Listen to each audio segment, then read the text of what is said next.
Hey y'all, good morning, good afternoon, or good evening, wherever or whenever you might be watching. Welcome to a continuation of the Classic API.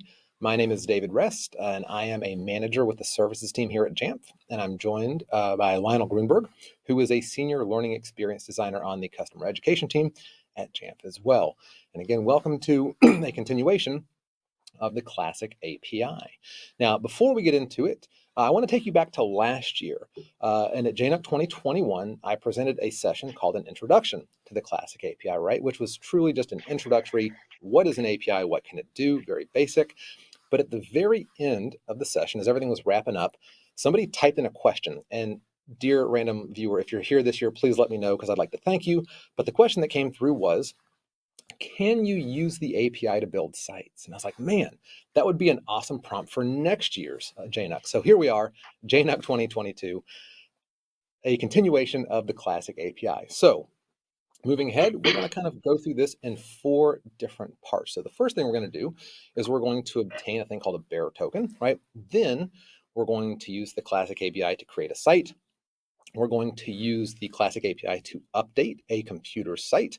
And then we're going to show you how to use an app called Postman to do some of these tasks as well.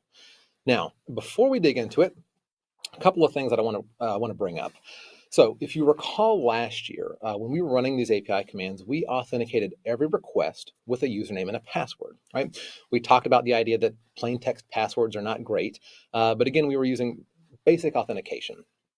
And as some of you might be aware, in order to enhance security, right, Jamf has deprecated basic authentication with the Classic API. And so, starting with Jamf Pro 1035 and later, customers should begin authenticating to the Classic API with the same mechanism used with the Jamf Pro API, which is leveraging bearer tokens, which then brings the question, Dave, what's a bearer token?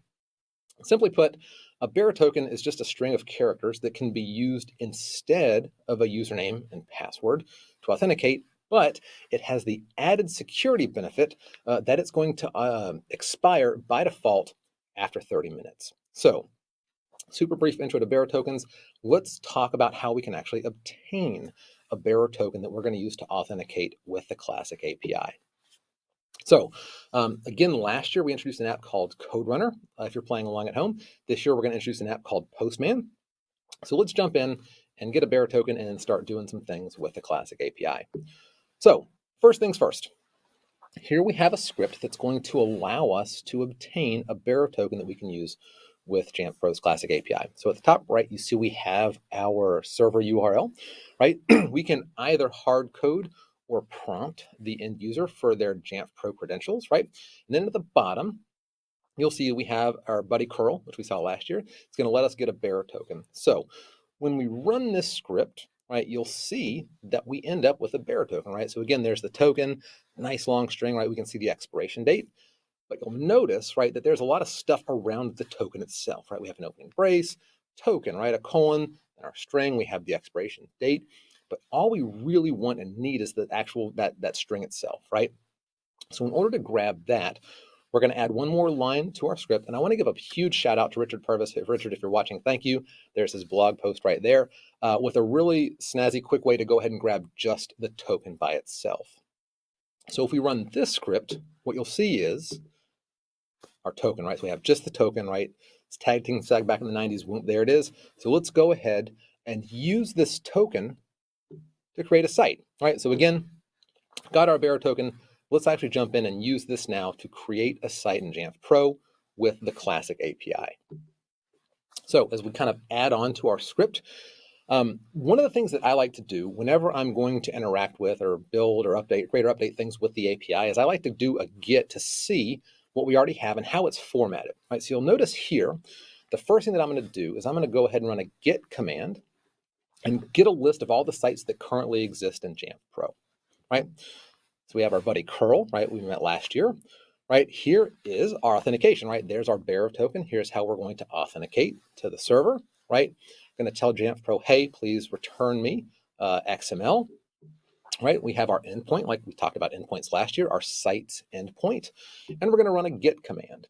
And if you watched last year or you recall, right, XML just going to come back in a nice one long line. So what we're going to do is we're going to leverage XML lint's format functionality to go ahead and make this return body a little easier to read with our human eyes.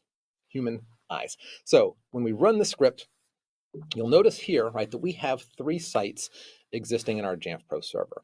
Now, last year, we also talked about this idea that every object in a Jamf Pro server has a unique ID, and sites are no exception. So you'll notice, right, for example, we have a site called Site A that has an ID of 1, right? Site B has an ID of 2, and Site C has an ID of 3. But you'll also notice that sites are pretty simple, right? And why they lend themselves well to this demonstration is that if I want to create a site, the only thing that I need to tell Jamf Pro is the name. So again, as we go through, that's all I need to send is the name itself. We can go ahead and actually build a site or create a site. So you'll notice here we're going to use a post command, right, to create an object. And we've changed one of the headers, right? We're going to go ahead and tell Jamf, hey, I'm sending you XML, right? And we're going to do this with the site's endpoint. Now, one of the nice things too about using SQL to do this is that we don't need to know the next available ID, right? If we use an ID of 0, the object that we're creating will get the next available ID in the server, right? So again, we're going to post. And then down here, right, this is the data that I'm going to send to Jamf Pro, right? We have site name and then the site name, then we close our XML tags. We're not going to talk too much about XML. You could spend an entire session talking about how we format XML, but this is what we need to send to Jamf Pro in order to create a site. So when we run this command, you'll notice that the return body is just an ID, and we see it's an ID of 4. Typically, right, on a successful run of an API command, we will get back the Jamf Pro ID of the object that we're interacting with. So in this case, right, I get back an ID of 4. Awesome, right? And in the spirit of trust but verify, right, I want to make sure that this command ran appropriately or ran correctly. What I can do, right, is I can rerun my get command on the list of all the sites. And you'll notice down here that now, right, we have site D that has an ID of 4. Awesome, right? We can also jump into the Jamf Pro GUI, the interface, navigate to sites, and see here that in fact now we have a 4th site called site D. Cool. So at this point, right, we've obtained our bearer token. We've now created a site. What if we wanted to then use the API, the Classic API, to modify a computer site to our newly created site? Just like last year, we're going to pick on Ada and her MacBook Pro. And again, what we're going to do is at the very top, you'll notice that Ada's MacBook Pro has an ID of 44. Keep that in mind. You'll also see here in the inventory record, right, that Ada's site is Ada's MacBook is currently assigned to site A. So keep those in mind because what we're going to do next is use the Classic API to move that computer to site D. Now, kind of like I showed you just a minute ago, right, when I did a get command on my site's endpoint, I'm going to do the same thing for Ada's MacBook. So you'll notice here, right, that I'm going to run a get command to get the inventory record of Ada's MacBook in Jamf Pro. And so when we run this command, we had to zoom out a bit. As you can imagine, there's a lot of inventory information. But you'll notice here, right, here is our ID. Right, we have under general, and then we have Ada's site, right, which is assigned to site A. So again, what I need to do is tell Jamf Pro to move this device to site D. And here's what that looks like. So again, we can see here, right, that we're now going to use a put command. Remember, right, put has a U, update has a U. We're going to use a put command to update the site. And here is the data, right? I should have called this out earlier. Apologies. The hyphen lowercase d is for data, right? This is the data that we're going to send to Jamf Pro to do this. So I'm going to use a put to update this computer to site D. And when we run this command, again, typically the sign of a successful command is the ID of the object with which we were interacting. There's ID 44. But to verify, we can go ahead and rerun, right, the get command on Ada's MacBook. And we can see here now, we are assigned to site D. And just like before, we could also navigate back into Jamf Pro in our web browser of choice and verify that we are now, in fact, assigned to site D. Awesome. So we have obtained a bearer token, right? We've then used that to create a site with the Classic API. We've now updated, right, a computer site using the Classic API. And now what I'm going to do is I'm going to turn it over to Lionel, who's going to show us how to use the Postman app and Jamf's Classic API Postman collection to do some of these similar tasks. Take it away, Lionel. Thanks, David. Now let's turn our attention to Postman and the Classic API collection. So, you may be wondering, what is Postman? In short, the Postman app for macOS allows you to perform API requests utilizing a graphical user interface. The collections and environments feature of the app make it simple for customers and developers to interact with available endpoints using an intuitive GUI and with multiple Jamf Pro servers in the mix. You can navigate to the Postman website to download and install the free app. With the app installed, it's time to download the latest Classic API collection from Jamf's GitHub. Download the repo to your Mac computer with the Postman app. With the Postman app open, it's time to import our downloaded collection. Click on Collections and the Import button. Click the Upload Files button. Choose to open the Classic API 10.35.0 or later Postman collection JSON file. Next, click Open. Confirm the selected files and click the Import button if everything looks correct.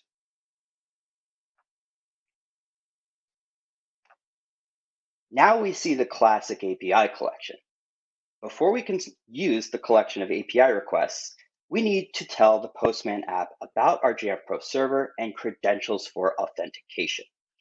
To do this, we need to create an environment. An environment consists of variables such as a URL, username, and password to make switching between test and production Jamf Pro servers easy. Click on Environments. Click Create Environment. Find the name field to change this from the default. Let's use Classic API for the new environment's name. Next, let's create our variables. Please remember that variables are case sensitive.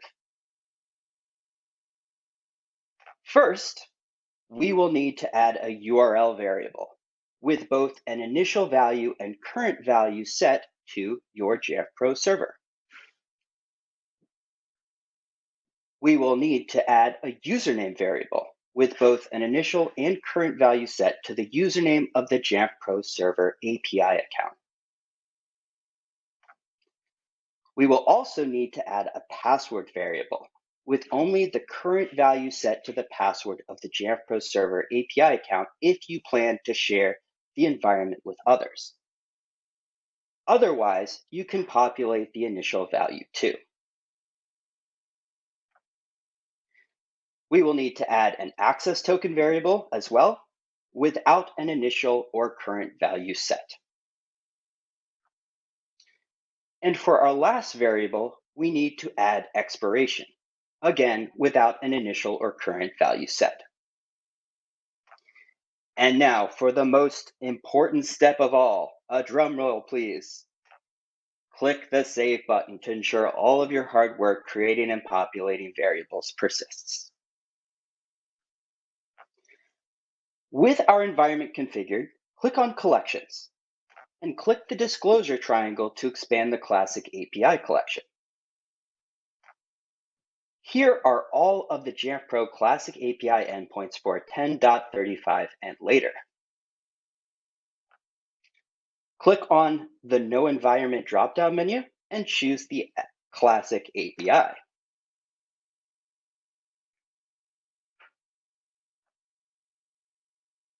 Note that the collection is pre-configured to use a bearer token.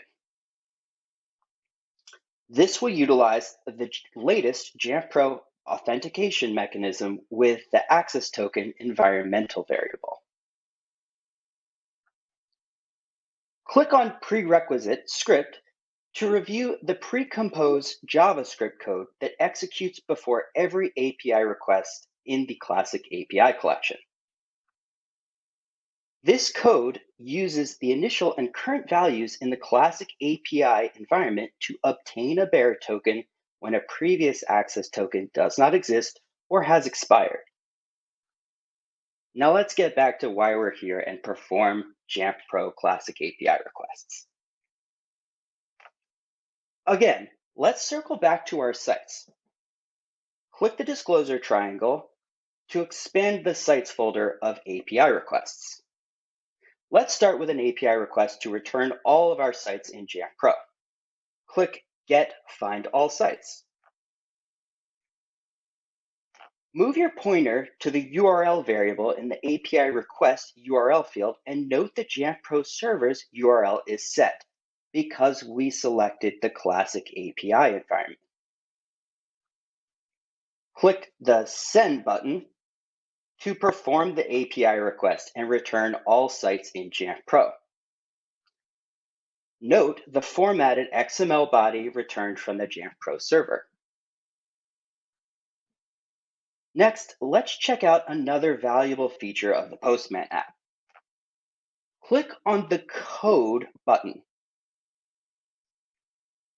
The code snippet panel is revealed with samples from over 25 languages.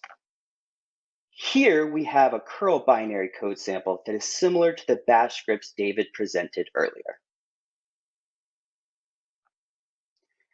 Now let's create a new site in the Jamf Pro server. Let's click on Post, Create a New Site by ID. Click on the Body tab and check out the pre-filled raw XML that is ready for us to customize. Let's change Minneapolis to Site E. It's time to perform this API request. Click the Send button. Note the XML response body from the Jamf Pro server references a new object with an ID of 5. Let's see if it worked.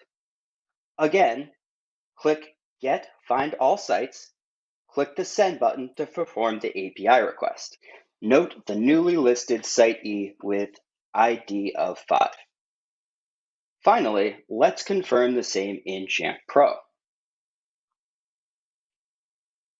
The new Site E appears here too.